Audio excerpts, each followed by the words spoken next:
के शुभ धाम में जश्न का माहौल है। भगवान राम के धाम को सोने से मढ़ा जा चुका है। भगवान का स्वर्ण जड़ित कलश दमक रहा है और अब इसी चमक को और बढ़ाने की तैयारी है। 5 जून के 15 मिनट के अभिजीत मुहूर्त में वो होगा जो पूरी दुनिया के मन को राममय कर जाएगा। 22 जनवरी 2024 को भगवान राम के धाम में भगवान राम बाल स्वरूप में विराजमान हुए और अब बारी है भगवान राम के राजा स्वरूप में विराजमान होने की।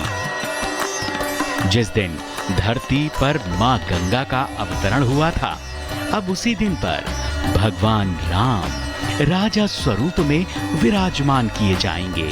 5 जून को भगवान राम के भव्य और दिव्य मंदिर में प्रथम तल पर राम दरबार और 8 मंदिरों की प्राण प्रतिष्ठा की जाएगी।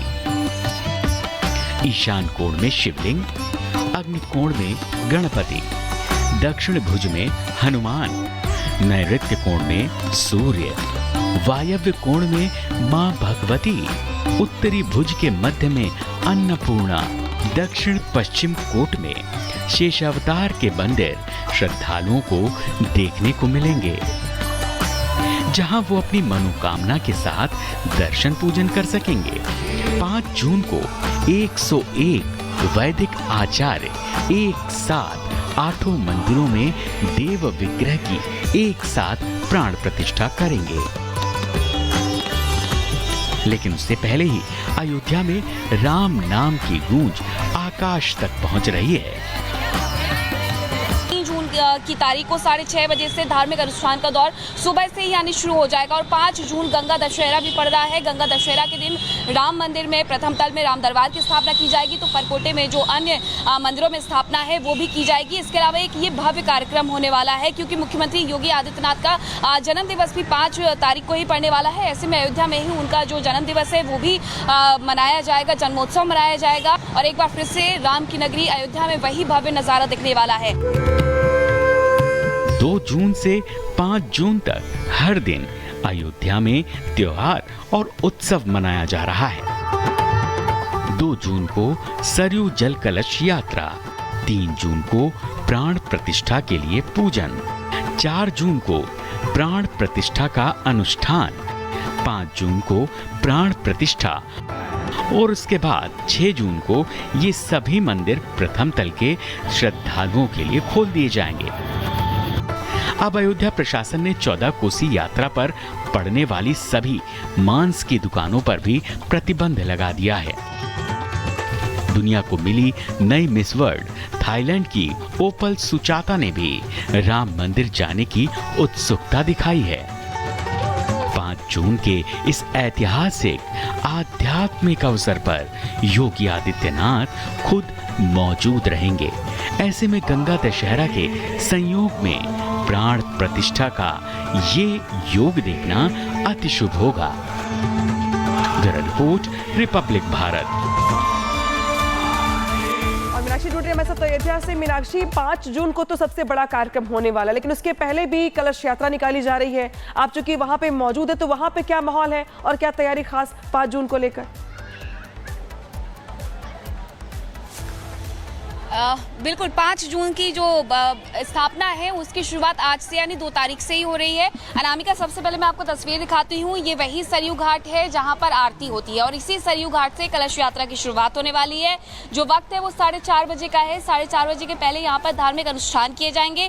उसके बाद 101 मंगल कलश यात्रा निकलेगी जो कि लता चौक होते हुए राम मंदिर परिसर में जाएगी और वहाँ पर जाकर के ये शाम 6:30 बजे करीब समाप्त हो जाएगी। आपको बता दें कि उसके बाद 3 तारीख की अगर बात करें तो सुबह 6:30 बजे से लेकर के शाम 6:30 बजे तक जो कार्यक्रम है वो होने वाले हैं। इसी तरीके से 4 जून को भी 12 घंटे के ये कार्यक्रम रहेंगे।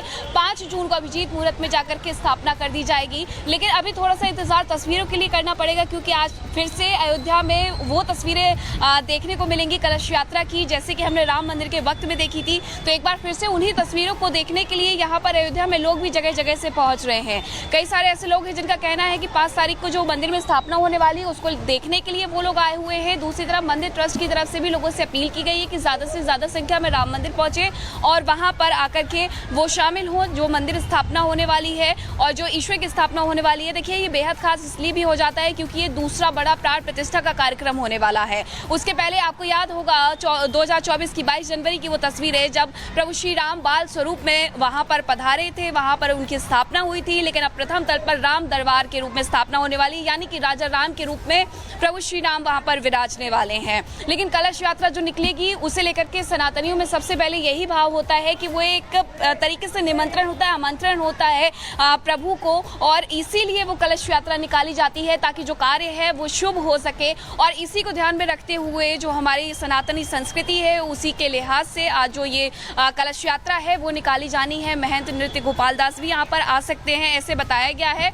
देखिए, तस्वीरें मैं जरूर आपको दिखा रही हूँ, लेकिन अभी तस्वीरें आपको उस तरीके से यहाँ पर नजर नहीं आएंगी क्योंकि अभी वक्त है, अभी धूप ज्यादा है और फिर नगर भ्रमण का कार्यक्रम होना है, तो थोड़ा सा इंतजार किया जा रहा है कि ये जो मौसम है थोड़ा सा बदले ताकि एक बार फिर से अयोध्या की जो तस्वीर है वो बदल सके। सरयू घाट की मैं आपको तस्वीर दिखा रही हूँ, ये वही सरयू घाट है जहाँ पर पूजा अर्चना होती है, जहाँ पर जो आरती का कार्यक्रम है वो होता है। आपको ये इसके लगे हुए जो तख्त हैं वो अलग से नजर आ जाएंगे। यही वो जगह है जहाँ पर सरयू घाट पर सरयू आरती होती है और यहीं से आज कलश यात्रा की शुरुआत होने वाली है। हालांकि बताया ये जा रहा है कि वैदिक अनुष्ठान होगा और वैदिक अनुष्ठान होने के बाद जो कलश यात्रा की शुरुआत है वो होगी। बस अब थोड़ा सा इंतजार और किया जा रहा है कि ये तस्वीर बदले और जो तस्वीरें हैं कलश यात्रा की वो अयोध्या से नजर आए। अनामिका। बिल्कुल मीनाक्षी, यहाँ पे जो तस्वीर दिखा रहे हैं आप, दरअसल सरयू के बारे में कहा भी जाता है कि अगर अयोध्या जा रहे हैं आप तो सरयू का स्नान किए बगैर आप कुछ और नहीं कर सकते, इसलिए वहाँ पे हर